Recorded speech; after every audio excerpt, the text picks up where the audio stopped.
Okay, so we want to close it at this point, but if you feel you have a very burning issue, just one burning issue. Yeah, this is a copy by, if you can have the camera, this is done by S3KS.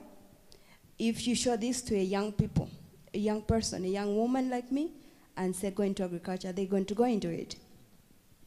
Definitely not. I told the World Bank the same thing. If you want to make agriculture attractive, if you want to make it sexy, start by publishing it. Get a young person who's attractive, put them on this picture. I said this in Harare last year to say, can we try to make agriculture sexy? This organization, the UN, the S3KS, whoever is involved in the agriculture sector, the advertising, whoever you are, make agriculture sexy.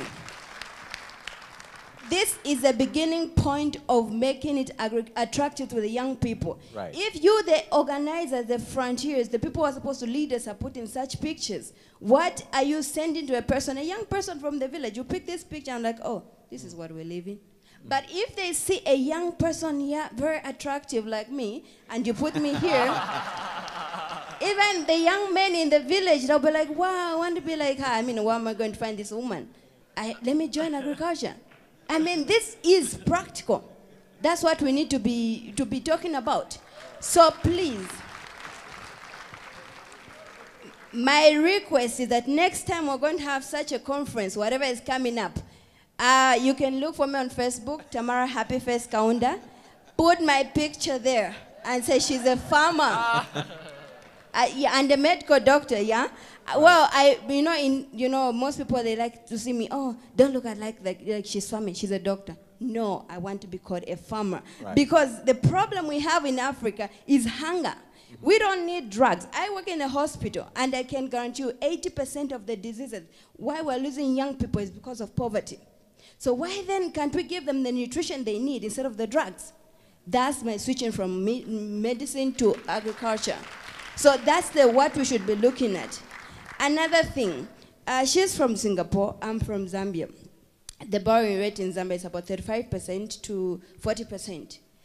You can say, yes, I don't have, I don't want to go to the bank or whatever. No, I've tried going there. But why should I to make such a suicidal decision to go and borrow at a 40% rate? It's impossible. I want to go to the government to borrow. They say, no, you need to work for the government for 2 years. But I need the project running. I've got people following me. They need to come to the farm and see what I'm doing. So funding, we're not looking for charity. Like, I was quite offended by the doctor lady who said, no, farming is not a charity. Yes, we're not looking for charity. But if you can give me $10,000 at a rate of maybe 5%, 2%, like the Chinese come, they come with a lower percentage, and they come and invest here and they beat us, I cannot compete with her even if she came to Zambia, because she borrowed maybe from Singapore at a lower rate. But look at me in Zambia, 40%, that's suicide. Right. So we can talk and talk and talk, but let's create an enabling environment for the African youth. Because we can't have so much vast land, yet we are languishing in poverty. Netherlands cannot export to Africa if they don't feed their own people. Yes, I'm happy the young people are exporting, but why are we leaving our people? Why are they dying? African graves are the richest because we've lost so many young people to poverty and hunger. So we need to really critically look at agriculture as the oxygen for economical in Africa. It should not be a backbone. I can break my backbone today and I can live on. But if I don't have oxygen, I can't live on. So agriculture should be the oxygen of the economy in Africa. Thank you. What a way to actually powerfully finish this conversation. One, make agriculture sexy in order to attract young people into it. And number two, start seeing agriculture as the oxygen of our economies and not just the backbone of our economies. From our teams right here, we want to say thank you for watching this CNBC Africa special.